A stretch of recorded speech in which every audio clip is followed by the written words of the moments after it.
Yo tengo 64 gigas, pero igual me alcanza poco. Sí.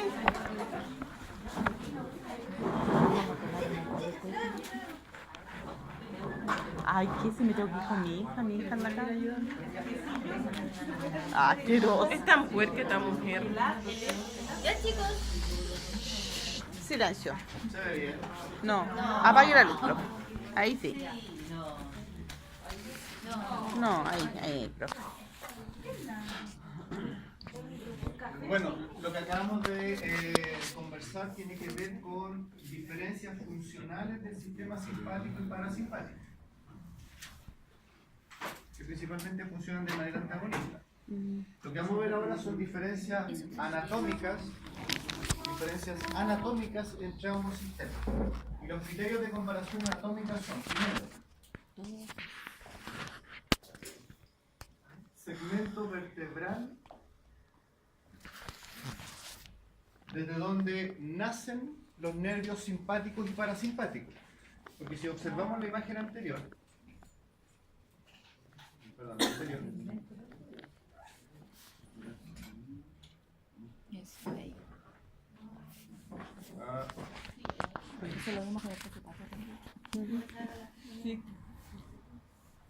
si nos fijamos, los segmentos de la columna vertebral, de la médula espinal, perdón, de donde salen los nervios, son diferentes en ambos sistemas. Por ejemplo, en el sistema simpático, los nervios nacen de los segmentos torácicos y lumbares. Claro. ¿Ya? En cambio, en el parasimpático nacen del encéfalo y del sacro. ¿Okay? Esa es la primera diferencia, que es precisamente lo que dice acá en la tabla. En el caso del sistema simpático nace entre T1 y L2. Primera torácica a segunda lumbar. En cambio, en el parasimpático, encéfalo y segmento sacro. Ahora, pero ¿cuántas vértebras lumbares tiene un individuo en general dentro de las especies? ¿Cuántas son? Por ejemplo, el ser humano, ¿cuántas vértebras lumbares tiene? 5. Bovinos, equinos. 7 parece. Sí, 7. 7. Pero acá dice que solamente llega hasta el L2. Que de ahí para abajo no hay médula espinal. ¿Conocemos el concepto de cabo de equina? Sí. Cola de caballo, ¿cierto? Cola de caballo. Ya, perfecto. Entonces, sistema simpático, torácico y lumbar al medio. En cambio, parasimpático, los extremos, encéfalo y sacro. Primer criterio, entonces, segmento vertebral desde el que nacen las neuronas. El segundo criterio es la longitud de las neuronas. Porque hay diferencias, claro, hay diferencias entre ambos sistemas, pero que se basan en lo siguiente. Primero, tener en cuenta que la información que viaja desde el sistema nervioso central hasta el órgano efector, tanto en el simpático como en el parasimpático, siempre la información llega a través de dos neuronas.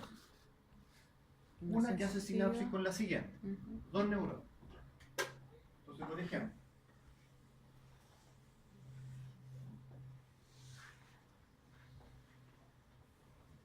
supongamos vamos a usar de ejemplo el corazón. Acá tenemos que tener el sistema simpático y acá el sistema parasimpático. Por ejemplo, el centro cardiovascular se encuentra en el tronco encefálico. La información desde el centro cardiovascular hasta el corazón, como dijimos, viaja en dos neuronas. La primera neurona es la que sale de la médula espinal y luego hace sinapsis con la segunda neurona, que es la que finalmente llega al corazón y entrega la información. En el lugar donde hacen sinapsis las dos neuronas se forma un ganglio nervioso.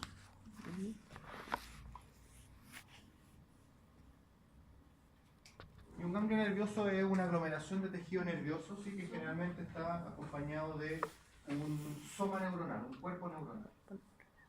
Por lo tanto, dado este punto, podríamos decir que esta es la neurona preganglionar Y la otra es o post. presináptica, Postsináptica. y por lo tanto la segunda es la postsináptica o postganglionar. Ganglionar. Bueno, habiéndole dado nombre a las neuronas, el sistema simpático se caracteriza porque desde que emerge desde la médula espinal, la neurona presináptica es muy corta y en cambio la postsináptica es muy larga. La sinapsis ocurre muy cerca de la salida del nervio de la médula espinal. ¿Ya? Porque el sistema parasimpático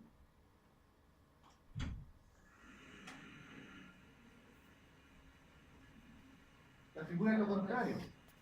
La presináptica es muy larga, tanto que casi llega al órgano efector y ahí hace la sinapsis con la neurona postsináptica.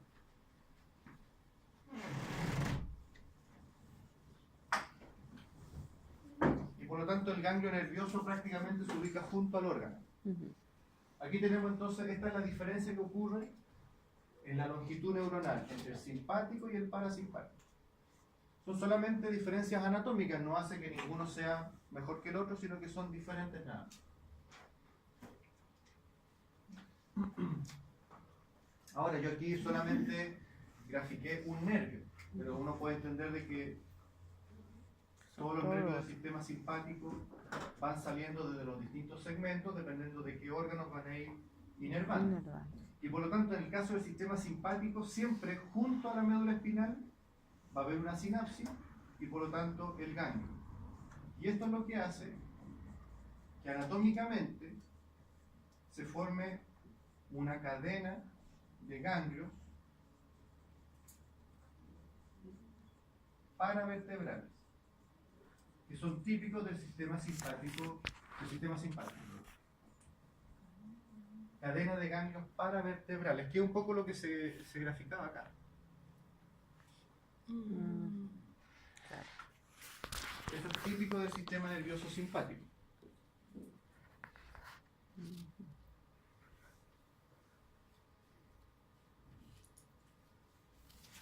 Segunda diferencia entonces, longitud de la neurona. Y el tercer criterio son los neurotransmisores.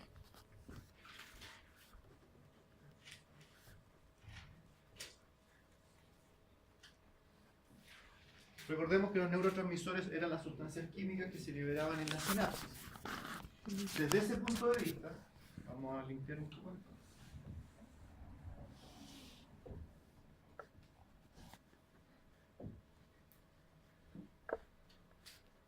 Desde ese punto de vista, hay liberación de neurotransmisores en dos partes. En la primera sinapsis y en la sinapsis que hace la neurona postsináptica con el órgano efector. También se liberan ahí neurotransmisores. Bueno, en el sistema parasimpático, los neurotransmisores que se liberan tanto en la primera como en la segunda sinapsis corresponde a la acetilcolina.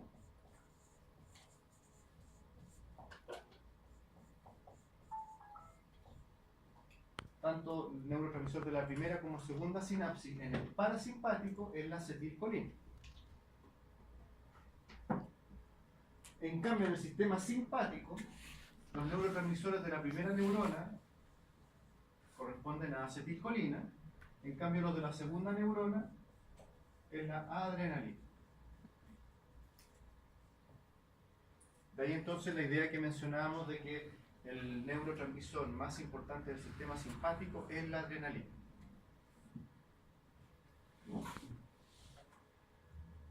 Ahora, ¿a mí de qué me sirve manejar, esta información? Porque ya se conocen drogas que son antagonistas a la adrenalina o antagonistas a la acetilcolina. Entonces, por ejemplo, si yo sé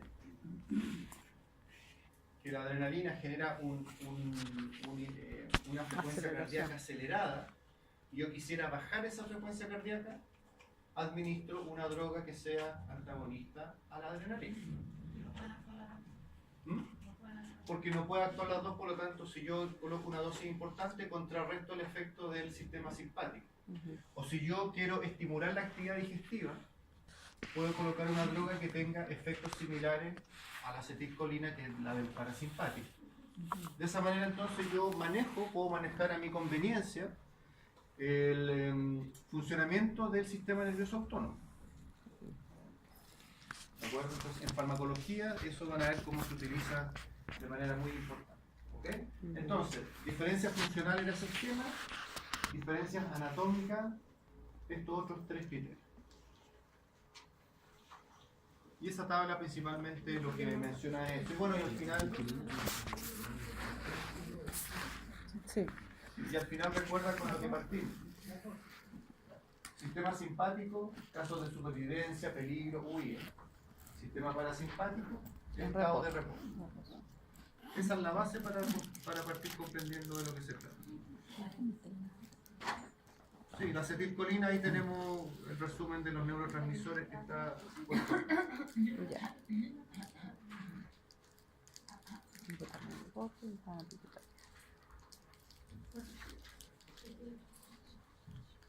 Como mencionábamos hace un rato, en el encéfalo ahí está la evidencia de cómo el hipotálamo está muy relacionado con una glándula del sistema endocrino que era la glándula pituitaria, también llamada hipófisis. A esa glándula se le denomina también, como dice arriba, glándula maestra, porque es una glándula del sistema endocrino que regula el funcionamiento de la mayoría del resto de las glándulas del sistema endocrino. O sea, dentro de las glándulas, ella es la que las lleva, digamos. Que es un poco lo que muestra este esquema.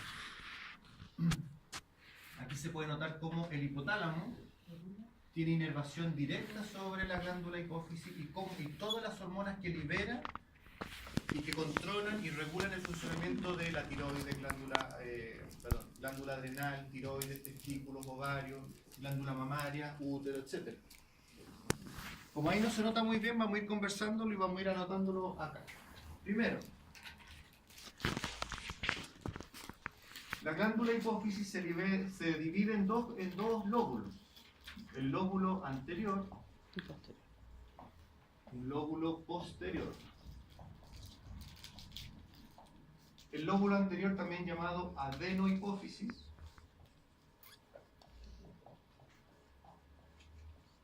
un lóbulo posterior llamado neurohipófisis.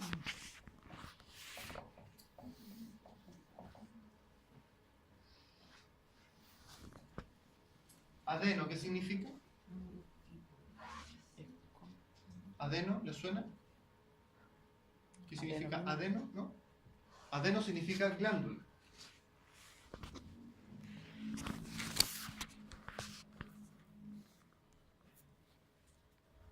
Por lo tanto, hace referencia a que este lóbulo de la hipófisis es una importante productora de hormonas.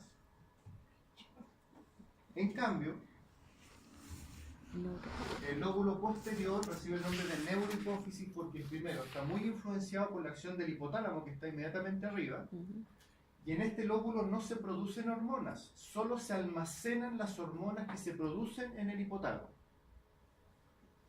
Es como la bodega del hipotálamo.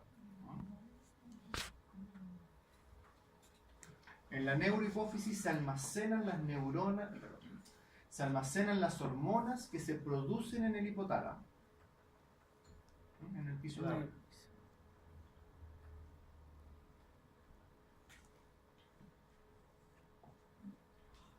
Esto lo vamos a ver más en detalle cuando veamos sistema endocrino, pero ahora como un avance. ¿Cuáles son las principales hormonas que produce la glándula hipófisis desde el lóbulo anterior? En primer lugar tenemos la ACTH. ACTH significa hormona córtico, hormona adreno corticotrófica. ¿Dónde ejerce su efecto? En la glándula adrenal, o como dice ahí también, glándula suprarrenal. Y la glándula adrenal es una glándula del sistema endocrino, pero que está regulada a su vez por esta glándula maestra endocrina que es la hipófisis. hormona adrenocórtico-trófica.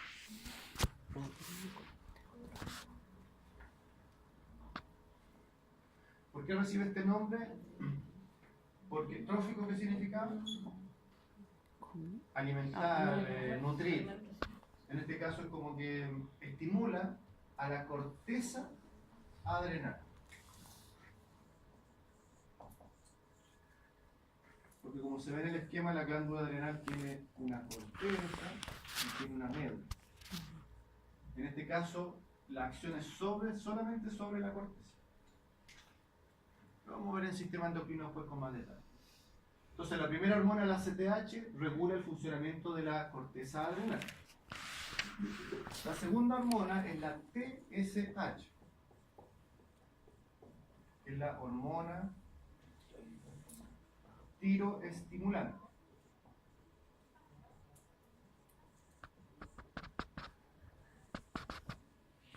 ¿A qué glándula estimula entonces? Glándula tiroides, ¿sí? ¿Dónde se ubica la glándula tiroides? Aquí en el cuello. ¿Pero qué es? Ya. Pero supongamos que yo no veo nada. ¿Dónde está ubicada?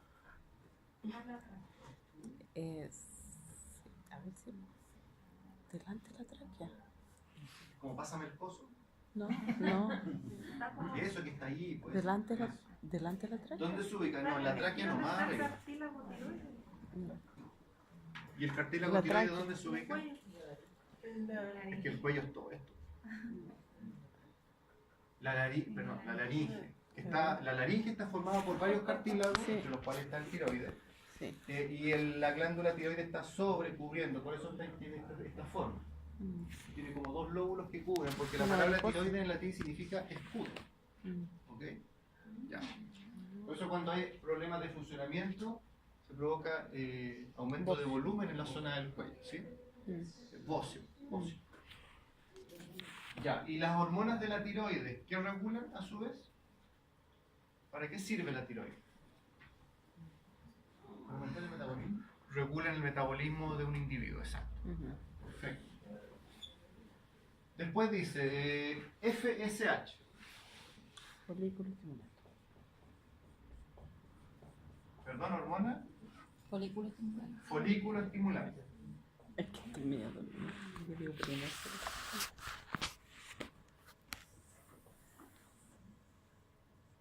¿Dónde actúa la hormona folículo estimulante? Ovario. Ovario y testículo. Como tengo... Te digo... En el ovario, ¿qué efecto produce? Como su nombre lo indica, Ovulación. estimula la maduración del folículo ovario.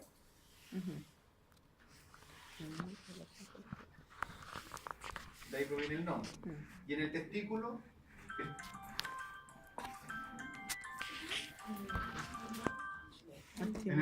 estimula la síntesis de testosterona.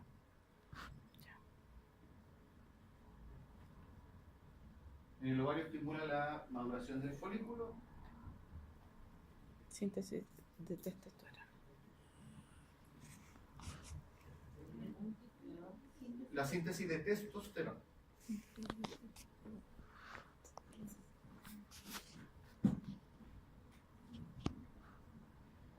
Siguiente hormona, la LH. Luteinizante. No sé. Hormona Luteinizante. luteinizante. No sé. ¿Puede ser? No. Puede ser que tenga más. Tiene que sonarle. Sí, claro. Función de la hormona luteinizante, primero, ¿dónde actúa? Ovario. Sí, ovario y testículos también.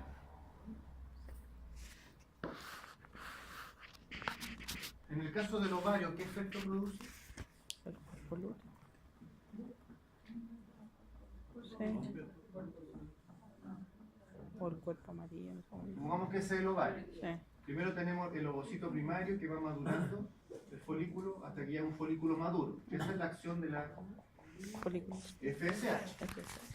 Y cuando el folículo ya llega al estado de folículo terciario, que está listo para ovular, se necesita la acción de la hormona luteinizante, porque la acción de la hormona luteinizante estimula la ovulación. Claro, que se rompa. Salga el ovocito. Sin embargo, parte del folículo, porque en realidad lo que se sabe es el centro, Claro. queda dentro del ovario Sí, las células tecas y no me acuerdo. para formar, El El cuerpo cuerpo lúteo. Sí, de ahí proviene el nombre de la hormona luteinizante. sí. Y el cuerpo lúteo, la función que va a tener es empezar a producir progesterona, que es la hormona que va a mantener el embarazo, la gestación, El en embrión. caso de que este óvulo se fecunde y se implante en el útero. Ujú. Ok. En el testículo, ¿qué función tiene? ¿Mm? ¿Y qué función tiene esa célula? Pero sí, testosterona. Estimular la producción de espermatozoides.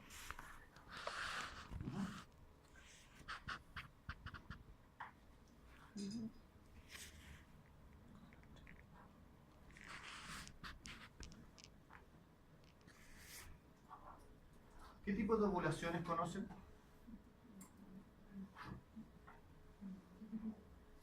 ¿Sí? O digámoslo de esta manera, la mujer, ¿qué tipo de ovulación tiene? Puede ser normal, corto. ¿Eso? ¿Del ciclo? ¿Inducida o espontánea? Claro, exacto. Ah, ¿Espontánea? inducida.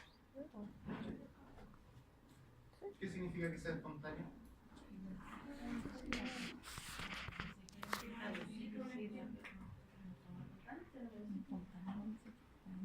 ¿Las mujeres son espontáneas?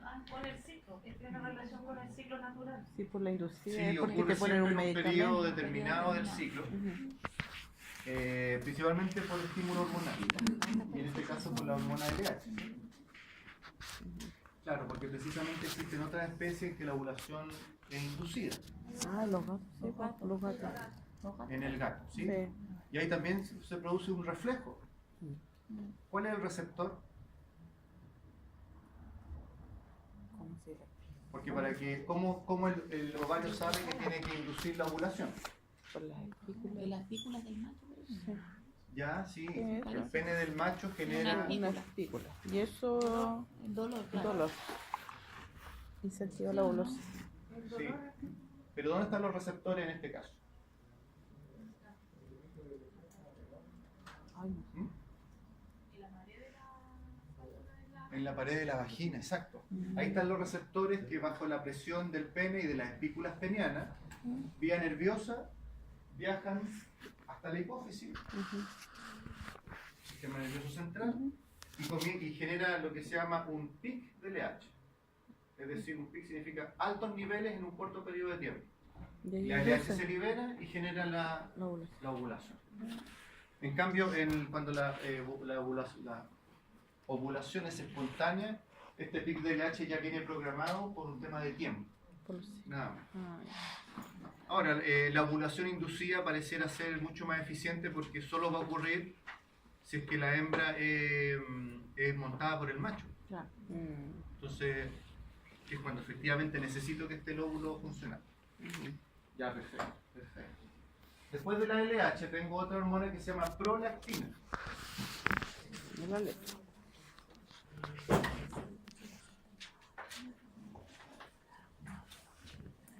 ¿Dónde actúa la prolactina? En la glándula Sí, mamaria. Glándula mamaria.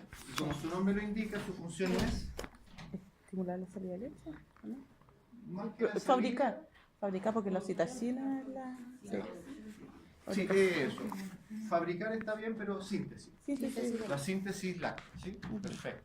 La prolactina estimula la producción de leche y su almacenamiento en las cisternas de la glándula mamaria.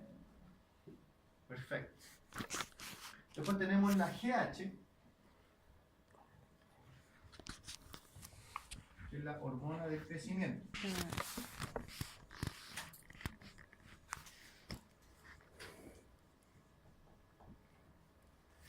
Y esta en realidad, ¿dónde actúa? Actúa alta cantidad de tejidos, porque no solamente tiene La que ver con mano el me desarrollo saca físico uno. de la talla de un individuo, de su sistema esquelético, músculo esquelético, sino que también el desarrollo y maduración de todos los sistemas orgánicos, el sistema nervioso especialmente.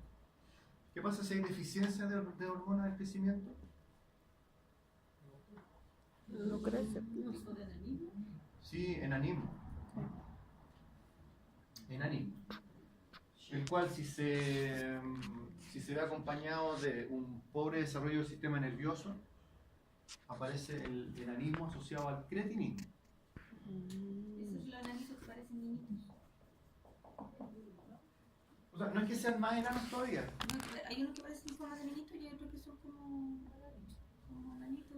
Sí, pero en realidad el cretinismo tiene que ver más con un pobre desarrollo del sistema nervioso. O sea, hay deficiencia mental o capacidades cognitivas menos desarrolladas. Y además de ser más pequeños.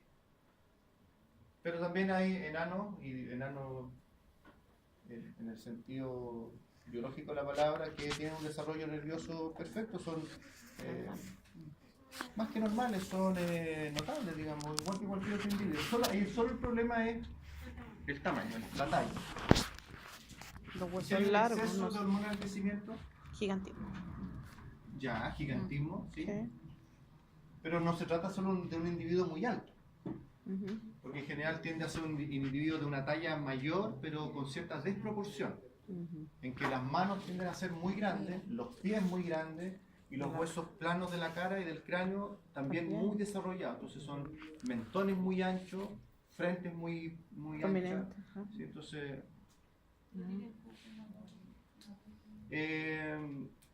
es que eso de lo que viven poco es como cuando decían que los niños con síndrome de Down duraban como 10 años y morían.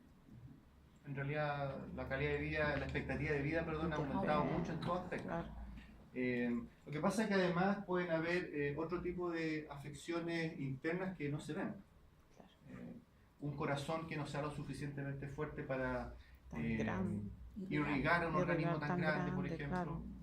o pulmones que no se desarrollen adecuadamente. Y esa condición del gigantismo, ¿cómo se denomina? Acromegalia. Acromegalia.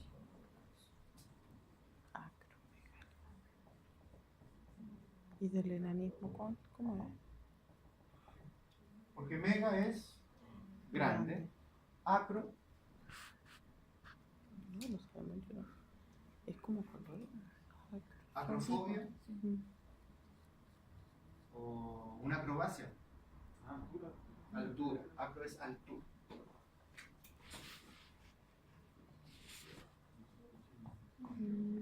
Ok.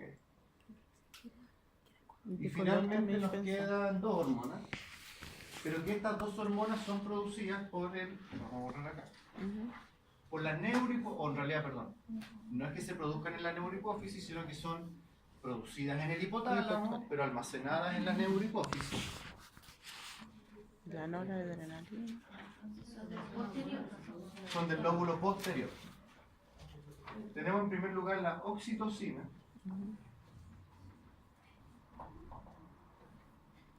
que tienen efectos principalmente en dos tejidos. Contracción ayuda en el parto, ¿sí? Sí, útero Y para la eyaculación de la leche. Nada que ver, profesor. Para la salida de la leche, disculpe. Tú decías eso. Sí, en el Me quedé útero. con eso. Eyección, disculpe. Eyección. En el útero, en la etapa final de la gestación, cuando el útero está muy sensibilizado a los niveles de estrógeno, la oxitocina genera las contracciones uterinas para desencadenar el parto. El parto, sí. Farmacológicamente incluso uno puede utilizar La la inducen. oxitocina, ¿cierto? Cuando Sí. hay problemas para que el parto se produzca. Sí. Ahora, el uso de la oxitocina tiene que ser muy bien controlado, porque podemos producir dos efectos no deseados. Primero, ruptura uterina por exceso de contracciones, sobre todo si la hembra ha tenido varios partos ya, o lo que puede ocurrir también, fatiga uterina. Es que no se el útero se cansa de contraerse y finalmente entra en un estado de inercia uterina. Y ahí la única opción, Cesárea. cesárea. Es decir, el uso de oxitocina debe estar de la mano del monitoreo de las contracciones uterinas. Y si vemos que con la administración de oxitocina las contracciones no están mejorando, es mejor no seguir para no arriesgarse a un desgarro uterino y entrar a la cesárea.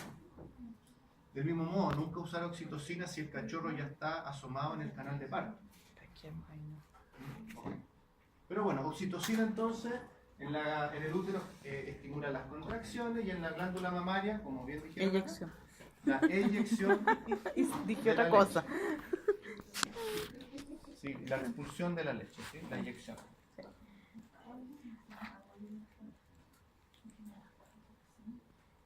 También dicen que la oxitocina es la hormona que se libera cuando uno se abraza. No, la dopamina. La dopamina. Sí. Viste que cuando como que estimula la Busquen la hormona del abrazo. del abrazo. ¿Qué hormona? Hormona del abrazo, ya. Sí, bueno. Y por último, y ya con esto terminamos, chicos, y nos vamos. La ADH es la hormona antidiurética. Eso no lo había escuchado, profe. ¿Vale, profesor? La ADH, Hormona hormona antidiurética. antidiurética.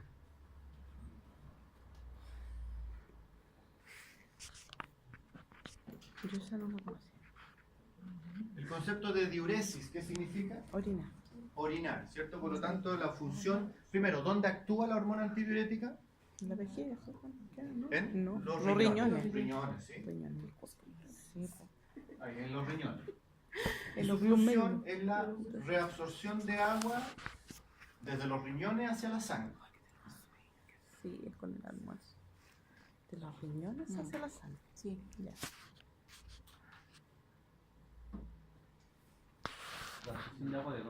Desde los riñones hacia la sangre. Es decir, es una forma de no perder tanta agua a través de la orina. Y cuando esta hormona toma mucha importancia, por ejemplo, en un estado de deshidratación. ¿Por qué cuando, no sé, tenemos un día que salimos, no sé, a andar en bicicleta todo el día, o a caminar, o al cerro, qué sé yo, prácticamente no se orina? Porque primero, el sudor que genera el ejercicio hace que perdamos agua, hace que nuestro volumen sanguíneo disminuya y por lo tanto la hormona antidiurética, siempre que baja la presión sanguínea, aunque sea en pequeños niveles, se desencadena primero el mecanismo de la sed para recuperar el agua que se ha perdido, pero enseguida se libera la hormona antidiurética que le dice a los riñones en el fondo.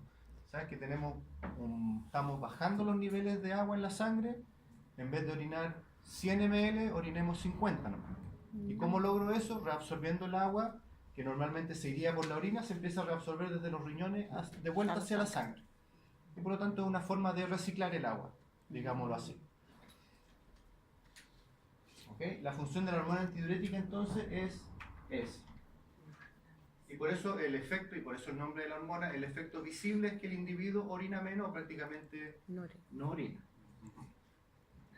Entonces este es un resumen de todas las hormonas que produce la hipófisis. Sí, me encanta.